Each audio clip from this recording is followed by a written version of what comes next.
Good morning दोस्तों, आज class में आपका स्वागत है। हमारा जो टॉपिक दोस्तों मैथ्स के अंदर हमने नंबर सिस्टम से स्टार्ट किया था, नंबर सिस्टम चल रहा था दोस्तों, उसके अंदर हम आगे कंटिन्यू आज सेकंड क्लास के बारे में चर्चा करेंगे। तो हमारा जो नंबर सिस्टम के अंदर जो हम क्वेश्चंस के बारे में चर्चा करेंगे, कल हमने अभाज्य संख्याओं के बारे में, कौन सी संख्याओं? अभाज्य संख्याओं अर्थात संख्या पद,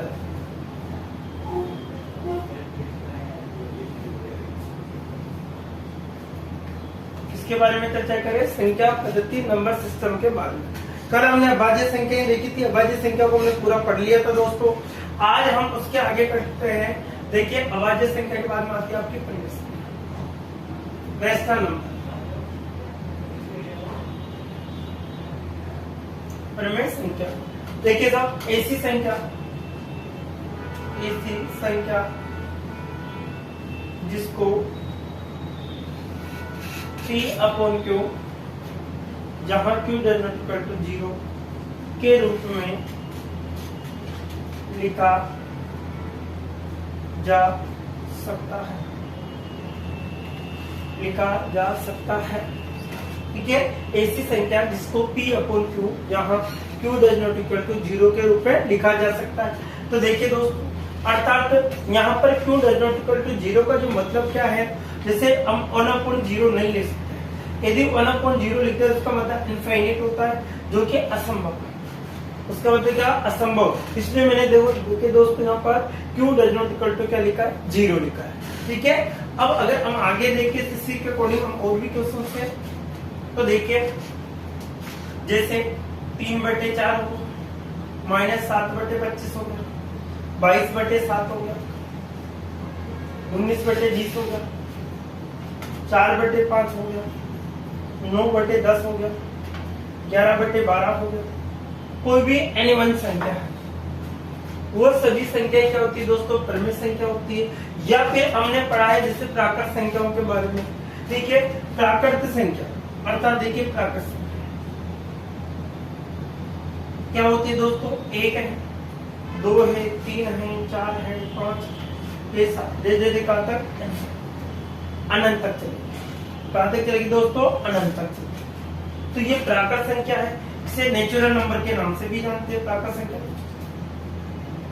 अब देखिए, जितनी भी प्राकृत संख्या होती है वो सभी परिमेय संख्या होती है, क्योंकि हमारे परिमेय का नियम क्या है कि बटे की फॉर्म में।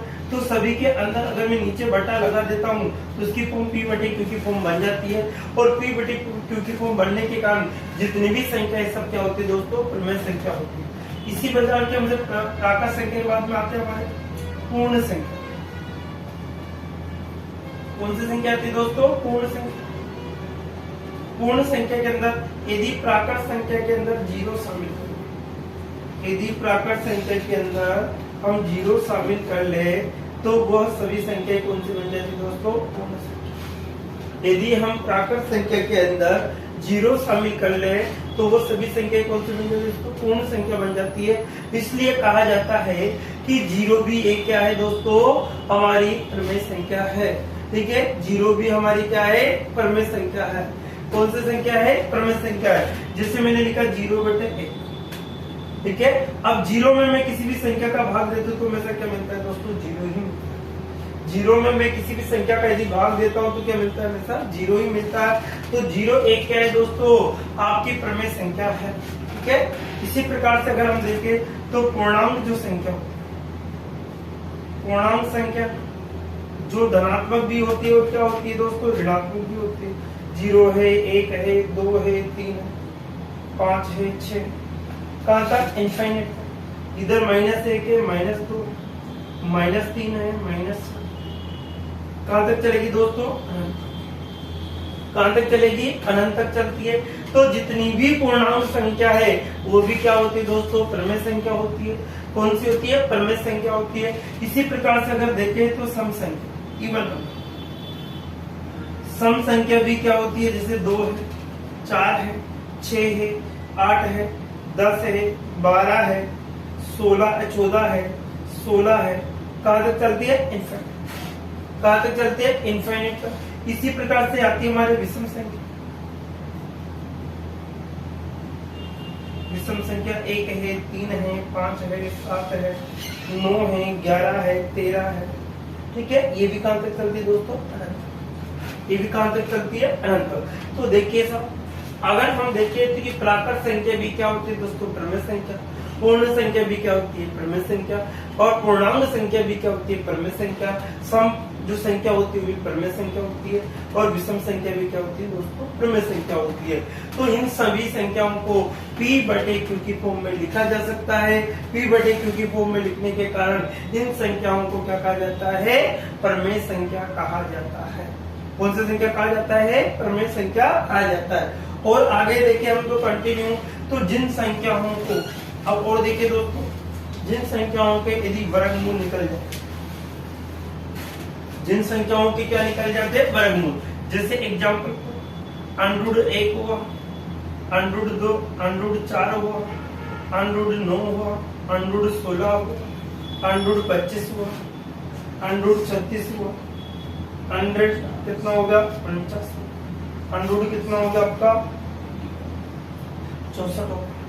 तो ये भी अनंत तक जो संख्याएं चलेगी, इन सभी संख्याओं के जिनके वर्गमूल निकलते हैं वो सभी संख्या भी क्या होती है दोस्तों? प्रमेय संख्या। तो जिससे 1/1 लिख सकते हैं, इसे 2/1 लिख सकते हैं, इसी प्रकार से यहाँ 3/1 लिख सकते हैं, 4/1 लिख सकता हूँ, 5/1 लिख सकता हूँ, 6/1 लिख सकता हूँ, 7/1 लिख सकता हूँ, 8/1। तो देखिए दोस्तों, P/Q की फॉर्म में जो लिखा जाता है, अर्थात लेकिन कभी भी नीचे 0 नहीं हो सकता दोस्तों।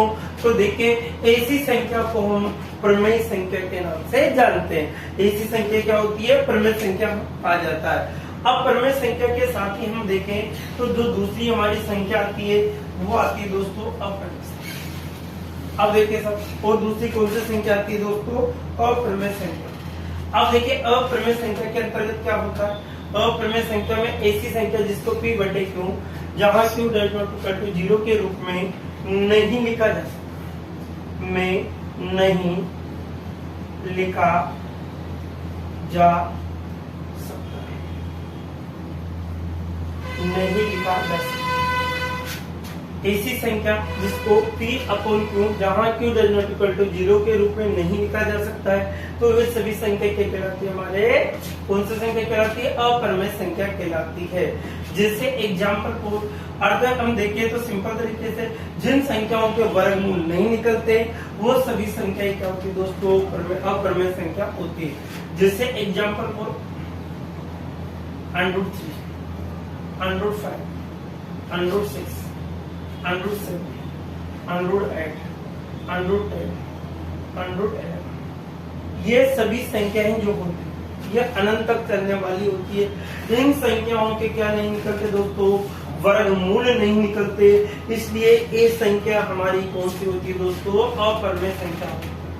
जिन संख्याओं के हम वर्गमूल नहीं निकाल सकते हैं वो सभी संख्या कौन सी होती है दोस्तों? अप्रमेय संख्या होती है। अगर इसके अंदर दो अपवाद, अपवाद देखते एक तो पाई होता है दोस्तों, हमारे एग्जाम के अकॉर्डिंग पाई को ध्यान रखना है आपको दोस्तों। तो पाई का जो मान होता है वो 22/7 होता है। पाई का जो मान होता है वो कितना होता है दोस्तों? 22/7 होता है। यदि हमारे एग्जाम में पूछा जाता है कि 22/7 क्या कौन सी संख्या है, तो हमारा आंसर निकल के आएगा दोस्तों प्रमेय संख्या। तो हमारा आंसर क्या आएगा दोस्तों? प्रमेय संख्या। ठीक है, 22/7 कौन सी संख्या है? तो हमारा आंसर क्या आएगा दोस्तों? प्रमेय संख्या। यदि मेरे से कहा जाता है कि पाई जो सिंबल है वो कौन सी संख्या है, तो वो कौन सी होगी दोस्तों? अप्रमेय। यदि आपसे सिंबल दिया जाए तो अप्रमेय देना होगा, यदि आपको 22/7 कहा जाता है तो प्रमेय दिया जाता है। अगर हम देखें तो पाई के अकॉर्डिंग, जैसे पाई का मान दोस्तों कितना होता है? 22/7 होता है। अगर 22/7 क्या होता है? 3.14 होता है। इसी प्रकार से और होता है 3.14, इस प्रकार से अनंत। तो देखिए दोस्तों, अब यहाँ पर जो पाई का खेल अलग अलग हो जाता है। यदि हमारे एग्जाम में हमसे पाई के बारे में इसके बारे, तो पाई जो होगा आपका, पाई का मान कितना होता है दोस्तों? 22/7। लेकिन पाई यहाँ सिंबल इसलिए क्या आएगा हमारा? अप्रमेय। आंसर क्या होगा हमारा? अप्रमेय। यदि हमसे ये पूछा जाता है कि 22/7 है तो क्या हो जाएगा दोस्तों? क्योंकि हमारे नियम की पालना ये कर रहा है कि p बटे q की फॉर्म में इसको लिखा जा सकता है। इसी प्रकार से अगर देखें तो जो संख्या दशमलव के बाद में शांत हो जाती है, जो संख्या दशमलव के बाद कुछ अंकों तक ही रिपीट होती है, उसके बाद नहीं होती है अर्थात खत्म हो जाती है, वो संख्या की सभी शांत संख्या भी प्रमेय संख्या। शांत संख्या भी क्या होती है दोस्तों? प्रमेय संख्या होती है। जो संख्या दशमलव के बाद में कुछ अंकों तक भाग जाकर समाप्त हो जाती है तो वो संख्या क्या कहती है? प्रमेय संख्या कहलाती है। इसी प्रकार से अगर हम देखें जो संख्या अनंत तक चलती है, दशमलव के बाद में अनंत तक चलती है, तो ऐसी संख्या हमेशा अप्रमेय संख्या कहलाती है। अप्रमेय संख्या कहलाती है। ऐसी संख्या क्या कहलाती है? अप्रमेय संख्या कहलाती है। क्या कहा मैंने आपसे कि ऐसी संख्या जो दशमलव के बाद में अनंत तक अलग अलग संख्या रिपीट होती है, वो संख्या अप्रमेय संख्या कहलाती है। वो क्या कहलाती है? अप्रमेय संख्याएं कहलाती है। तो ये चीज ध्यान रखें दोस्तों कि पाई का अलग अलग हर जगह अलग अलग नियम है। यदि आपको सिंबल पूछा जाए तो आपको प्रमेय संख्या आएगी। यदि आपको 22/7 तो प्रमेय संख्या पूछ जाएगी। 3.14 है तो प्रमेय होंगे और 3.141 है तो आपके अप्रमेय होंगे। ये ध्यान रखें, ठीक है। अगर हम आगे देखें तो और भी संख्या, हम जैसे प्रमेय और प्रमेय संख्या के बारे में और भी डिस्कस करें।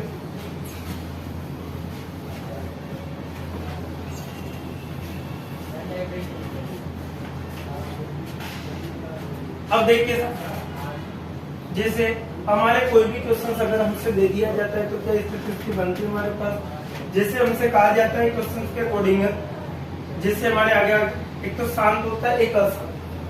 अब जैसे 0.333 अगर ये 0.33 अनंत तक रिपीट होती है तो उन संख्याओं पर क्या लगा दिया जाता है? ठीक है, उन संख्याओं पर क्या लगा दिया जाता है? बार। जो संख्या 0 के बाद में दशमलव के बाद रिपीट होती है तो संख्या कहां तक चलती है? अनंत तक चलती है। तो उन संख्याओं पर क्या लगा दिया जाता है? बार लगा दिया जाता है। और जितनी भी बार वाली संख्या है वो सभी संख्या क्या होती है दोस्तों? प्रमेय संख्या होती है। वो सभी संख्या क्या होती है? प्रमेय संख्या होती है। और देखिए जैसे हम 0.143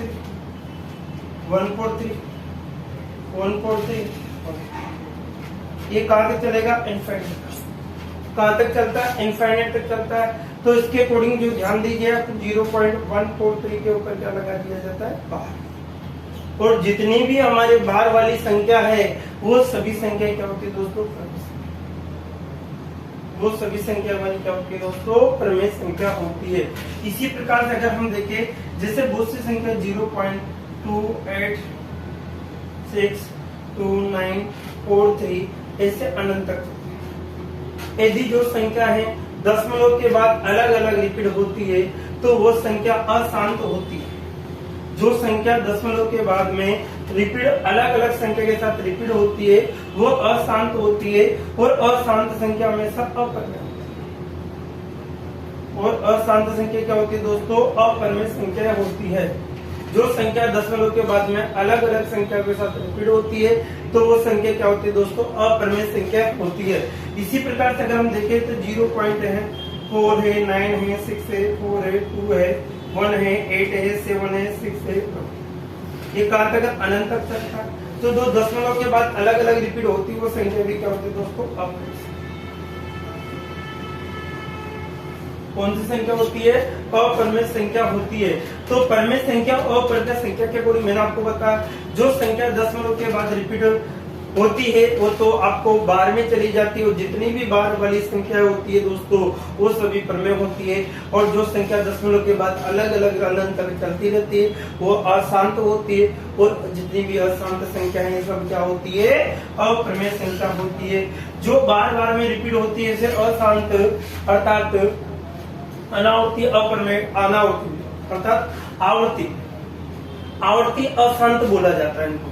रिपीटेशन भी आवर्ती अशांत के कारण ये क्या होती है दोस्तों? प्रमेय होती है। जो दशमलव के बाद में रिपीटेशन होती है। जैसे हम प्रमेय और अप्रमेय के कुछ एग्जाम्पल्स के माध्यम से हम समझे तो हमारी स्थिति क्या क्या बनती है। जैसे क्वेश्चन नंबर 1 है दोस्तों, √5 है। +6 है बटे। इसी प्रकार से एक और सवाल ले लेते हैं, जैसे √25 है, √36 है और √ कितना है दोस्तों 4 है। इसी प्रकार से √20 है, सॉरी पाई है +8 है प्लस। इसी प्रकार से अगर हम देखें तो 3π/3, 3π/ कितना है 2 है। या फिर इसी प्रकार से अगर हम देखें और भी संख्या, जैसे 0.23 के ऊपर बार है, ठीक है, तो ये संख्या कौन सी होगी। इसी प्रकार से अगर और भी हम देखें 0.87329 अनंत तक चलेगी, तो ये संख्या कौन सी होगी, तो ये संख्या कौन सी होगी। इसी प्रकार से अगर हम देखें तो और भी संख्या, जिससे हमारे पास 0.143, ठीक है, या 732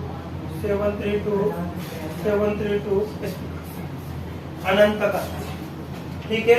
या फिर हमारे इसके अकॉर्डिंग देखे तो 1.292929, ये देखिए दोस्तों, इसके अकॉर्डिंग हम आंसर देखें तो क्या स्थिति हमारे पास बनेगी। तो देखिए यहाँ पर ये √5 के कारण क्या होगी दोस्तों, ये पूरी संख्या अपरिमेय में चली जाती है।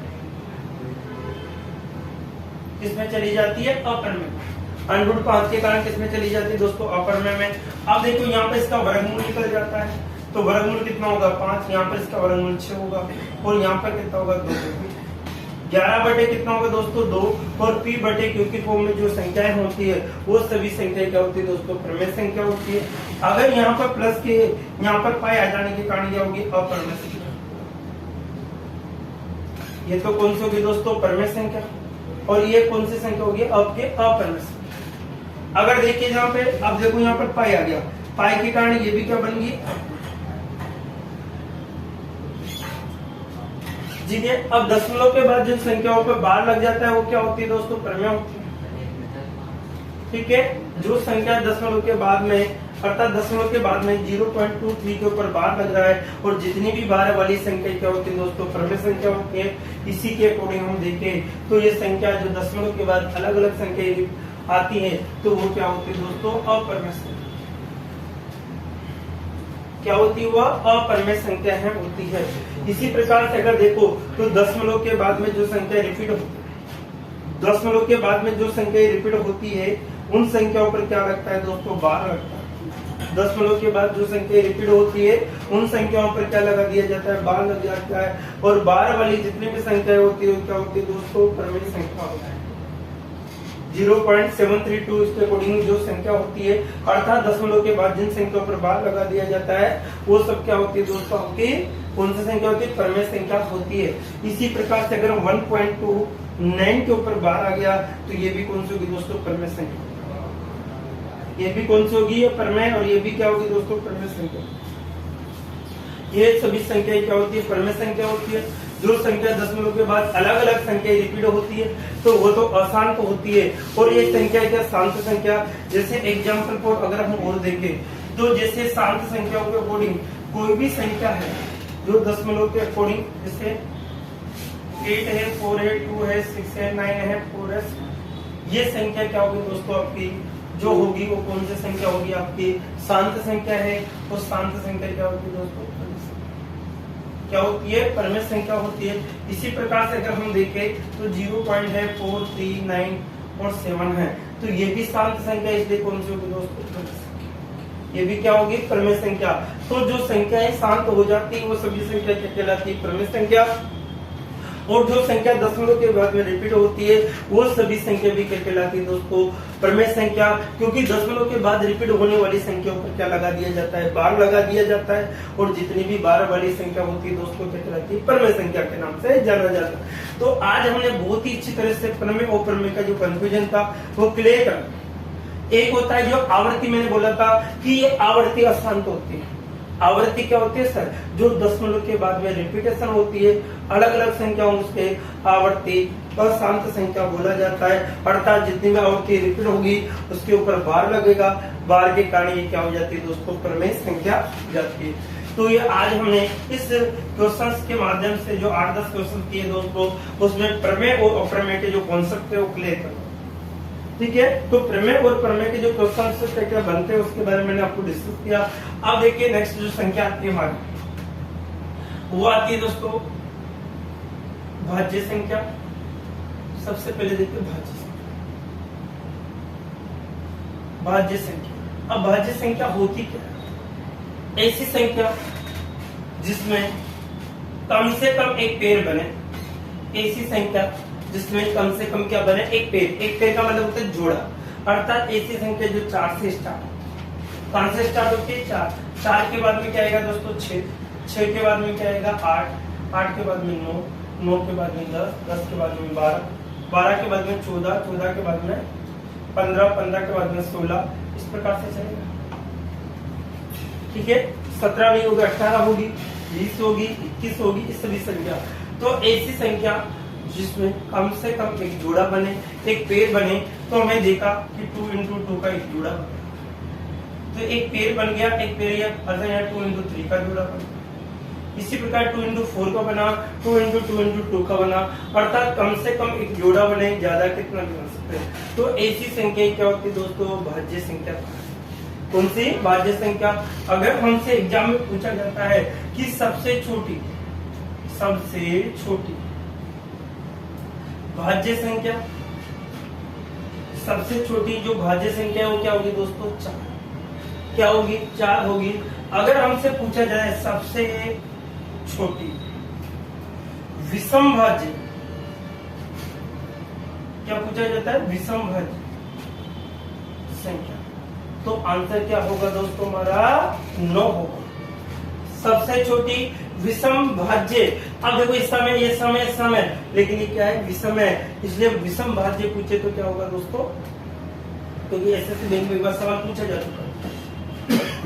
जिसम से सबसे दूसरी सबसे छोटी विषम भाज्य संख्या, तो आपका आंसर क्या होगा दोस्तों? अब दूसरी की बात की तो पहली है तो दूसरी क्या है दोस्तों? 15। तो आंसर क्या हो जाएगा? 15। ठीक है। सबसे छोटी भाज्य संख्या तब भी 4 होगा, सबसे छोटी समभाज्य तब भी 4, लेकिन सबसे छोटी विषम भाज्य में आंसर कितना होगा? 9 होगा। दूसरी सबसे छोटी विषम भाज्य तो आंसर 15 होगा। इसके बाद में तीसरी पूछे तो 21 होगा। तीसरी पूछे तो क्या होगा? 21 विषम के अकॉर्डिंग। तो इस प्रकार से जो भाज्य संख्या जो सवाल से संबंधित है कि इसको याद रखने का, भाज्य संख्या को हम संयुक्त संख्या के नाम से भी जाना जाता है। भाज्य संख्या को किस नाम से जाना जाता है दोस्तों? संयुक्त संख्या के नाम से भी जाना जाता है। इसके अकॉर्डिंग हम आंसर निकाल सकते हैं, ठीक है। तो भाज्य संख्या को किस नाम से जाना जाता है? संयुक्त संख्या के नाम से भी जाना जाता है। और आगे हम देखें तो क्या स्थिति हमारे सामने बनेगी? तो ये भाज्य संख्या हमारी कंप्लीट होती है। इसके बाद में जो नेक्स्ट संख्या आती है हमारी, वो आती है दोस्तों अभाज्य संख्या के बाद में आती है सहभाज्य, को-प्राइम नंबर, सहअभाज्य संख्या।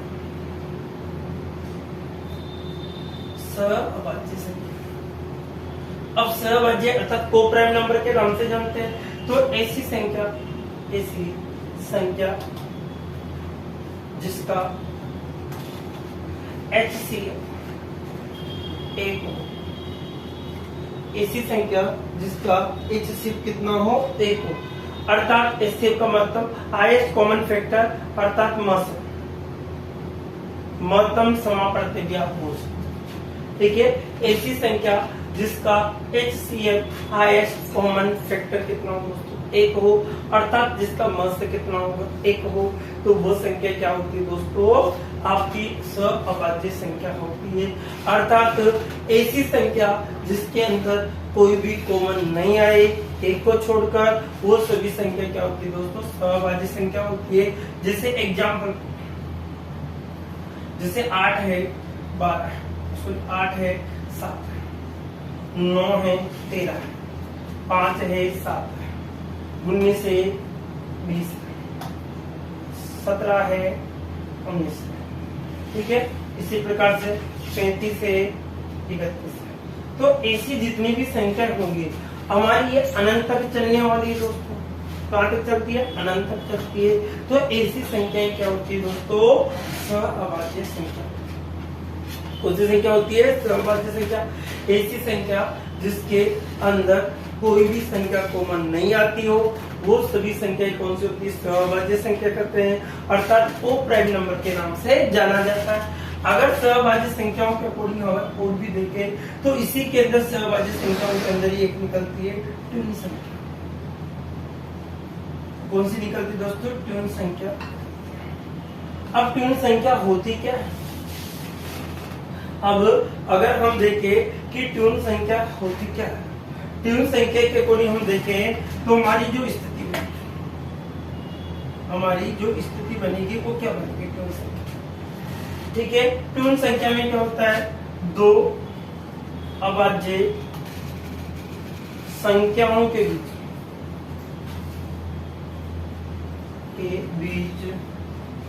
यदि दो का अंतर है, तो यदि दो अभाज्य संख्या के बीच दो का अंतर है तो उसे ट्यून संख्या कहा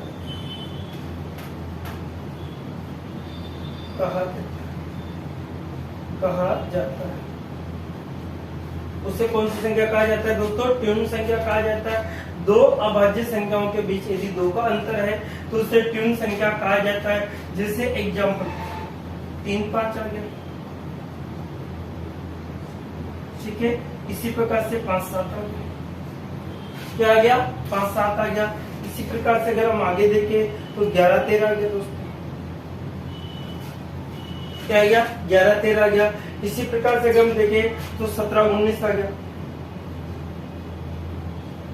और देखिए 17 19 के बाद में 29 31 आ गया। इसी प्रकार से 41 43,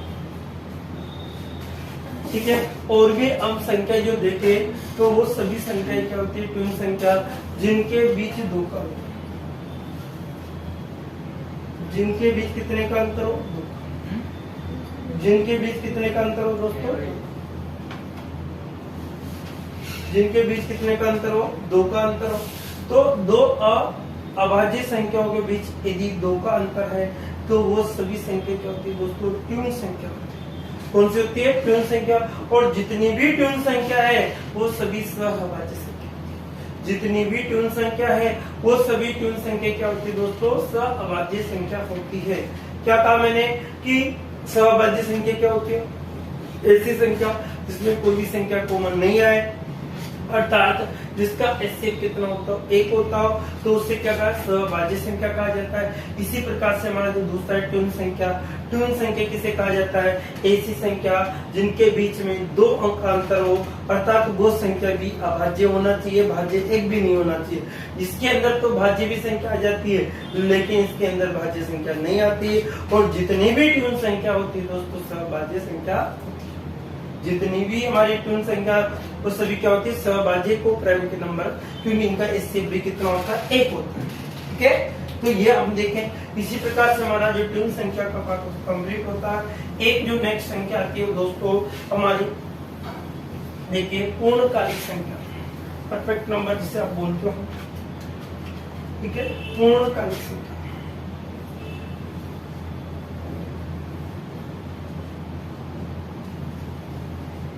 अगर पूर्णकालिक संख्या प्रकरण जो हमारी कंडीशंस बनती हो क्या होती है, एक तो 14 होता है, ठीक है, एक 28 होता है, एक 406, इस प्रकार से, ठीक है। क्या होता है दोस्तों, ठीक है, एक तो क्या होगा 6 के इकट्ठे क्या बनेंगे, 1 होता है, 2 होता है और 3। जब हमें सभी को जोड़ दे 1 + 2 + तो कितना होता है, 6। कितना होता है, 6 होता है। इसी प्रकार से जैसे 28, क्या है 28, क्या बनेगा 28 के अंदर हमारा, तो 28 के अंदर देखो किसका भाग जाता है, एक तो हमारे पास 1 का जाएगा, 2 का जाएगा, 4 का जाएगा, ठीक है, इसके 7 का जाएगा, 7 का जाएगा, इसी प्रकार से 14 का जाएगा, ठीक है। अगर हम इन संख्याओं को सभी को जोड़ दें तो ये संख्या जो बनेगी, अब देखो सब यहाँ इनको जोड़ते तो कितना, 4 2 6 7, 7 14 14 14 कितना होगा 28। अर्थात उन संख्याओं को पूर्णकालिक संख्या के अंदर क्या होता है कि वो संख्या है जिनके फैक्टर करने पर स्वयं संख्या को छोड़कर यदि उन्हें जोड़ दिया जाता है तो वही संख्या में प्राप्त हो जाती है, तो वो पूर्णकालिक संख्या कहलाती है। ये संख्याएं बहुत कम पाई जाती है, तो 6 होती है, 28 होती है, 496 होती है, 12,096 होती है। तो आपको ज्यादा याद नहीं रखना दोस्तों, इनसे ये आपका 2 संख्या से कम चल जाता है। तो हमें ध्यान रखना है कि ऐसी संख्या जिनके फैक्टर करने पर, जिनके गुणनखंड करने पर यदि उनके गुणनखंड को जोड़ दिया जाता है तो वापस वही संख्या में प्राप्त हो जाती है, तो उस संख्या को पूर्णकालिक संख्या के नाम से जाना जाता है। ऐसी स्थिति कहाँ होती है, पहली 6 पर होगी, दूसरी 28 पे, फिर 496, फिर 12,096, इस प्रकार से होती है, फिर लाखों की कोडिंग होती है दोस्तों। तो ऐसा चलता है, अनंत तक चलती रहती है। लेकिन आपको मात्र ये 2 संख्या याद रखने से आपका काम हो जाएगा, क्योंकि हमें ज्यादा नहीं, मेन जो बात है उसके बारे में देखा। तो ये पूर्णकालिक संख्या होती है। कौन सी संख्या होती है दोस्तों? पूर्णकालिक संख्या होती है। यदि हम दूसरे तरीके से एक बार और देखें इसको, एक और तरीके के माध्यम से मैं बता दूं आपको, यदि इन संख्याओं के फैक्टर का, यदि इन संख्याओं से इसका फैक्टर 1 होगा, 2 होगा और 3 होगा और 6 होगा, इनका इनवर्स कर दिया जाए। क्या कर दिया जाए? इनवर्स 1/2, 1/2, 1/3 और 1/6 कर दिया जाए और उन सभी का एलसीएम ले लिया जाता है। तो इसका कितना होगा दोस्तों? 6, इसका कितना होगा? 3, इसका कितना होगा? 2, इसका कितना, और इन सभी को जोड़ दिया जाता है तो इनका हमेशा योग 2 प्राप्त होता है। दूसरी परिभाषा, यदि इन संख्याओं के क्या करते हैं, फैक्टर करके इनका इनवर्स करके जोड़ दिया जाए तो उनसे जो योग मिलेगा वो कितना मिलता है दोस्तों? 2 मिलेगा। हमेशा हर स्थिति में 2 ही मिलेगा।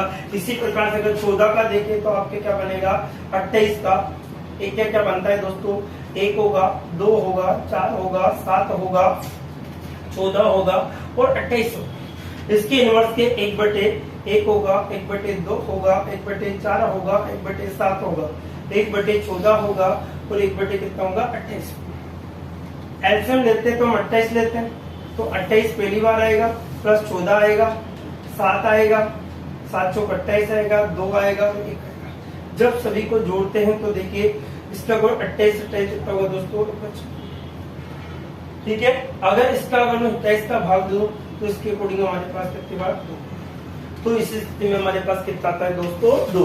तो या तो 2 तरीके की परिभाषा बता दी मैंने पूर्णकालिक संख्या में, या तो इनका इनवर्स करके उस इनको जोड़ दिया जाता है तब भी हमें 2 प्राप्त होता है, तब भी वो संख्या पूर्णकालिक संख्या कहलाती है, या फिर उनके फैक्टर करने पर वही संख्या मिल जाती है तो वो भी पूर्णकालिक संख्या कहलाती है। तो देखिए दोस्तों, आज के लिए मैंने संख्याओं के बारे में चर्चा की।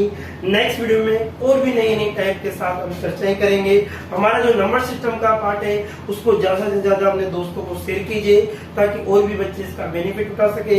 तो आज के लिए इतना ही दोस्तों, नेक्स्ट वीडियो में फिर मिलेंगे। Okay, bye bye, take care.